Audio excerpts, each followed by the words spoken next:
Hi friends, இந்த video வந்து நம்ம என்ன பார்க்க போகிறோம் அப்படின்னு கேட்டிங்கன்னா, இப்போ வந்து நம்மளோட நடிகர் மாதவன் வந்து இப்போ வந்து செம்மையான ஒரு பதிவு வந்து வெளியிட்டிருக்காங்க. இந்த ஒரு விஷயம் வந்து அதிர்ச்சியான ஒரு விஷயமா இருக்குது. அதை பற்றி அந்த வீடியோ டீட்டெயிலாக பேச போகிறோம். இப்போ வந்து நம்மளோட தமிழ் சினிமா ஃபேன்ஸுக்கு வந்து ரொம்ப ரொம்ப ஒரு பிடித்தமான வார்த்தைனா எல்சியூ அப்படின்னு சொல்லலாம்.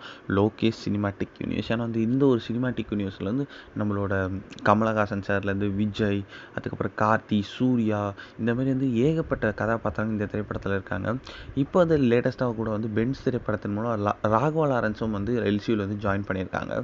இப்போ வந்து இன்னும் வந்து எல்சியூவை பலப்படுத்துகிற விதமாக வந்து லேட்டஸ்ட்டாக வந்து நம்மளோட மாதவன் வந்து எல்சியூவில் ஜாயின் பண்ணியிருக்காங்க அப்படின்ற ஒரு அப்டேட் போயிட்டு இருந்துச்சு.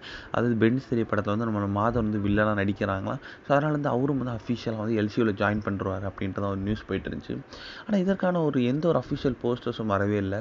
இப்போ வந்து நம்மளோட மாதவனே வந்து இதுக்கு வந்து ரிப்ளை பண்ணியிருக்காங்க. என்ன அப்படின்னு கேட்டிங்கன்னா, ஸோ இப்போ வந்து நிறைய விஷயம் வந்து நான் வந்து பென்ஸ் படத்தை வில்லனாக நடிக்கிறேன், எல்சியூவில் இருக்கேன் அப்படின்ற மாதிரி வந்து ஒரு விஷயம் போயிட்டுருக்கு. எனக்கு ரொம்ப ஹாப்பியாக தான் இருக்குது கேட்க. ஆனால் வந்து இதை பற்றி எந்த ஒரு விஷயமும் வந்து எனக்கு வரலை. இன்னும் அந்த பென்ஸ் டீம் கிட்ட எனக்கு வந்து எந்த ஒரு அப்ரோச்சும் இன்னும் அவங்க பண்ணலை. ஸோ இது வந்து இப்போதைக்கு வந்து இது வந்து இன்னும் வந்து எதுவுமே நடக்கலை. நான் இன்னும் எல்சியூக்குள்ளே வரலை. சப்போஸ் நடந்தால் ரொம்ப ரொம்ப சந்தோஷம் அப்படின்ட்டு வந்து ஒரு பதிவை போட்டிருந்தாங்க. சப்போஸ் மட்டும் மாதவன் எல்சியூக்குள்ளே வந்தால் வந்து வேறு லெவலில் இருக்கும் அப்படின்றது எந்த ஒரு சந்தேகமும் இல்லை. இந்த ஒரு விஷயம் வந்து ஃபேன்ஸ் மத்தியில் செம்ம ட்ரெண்டிங் ஆகிட்டு இருக்கு அப்படின்னு கண்டிப்பாக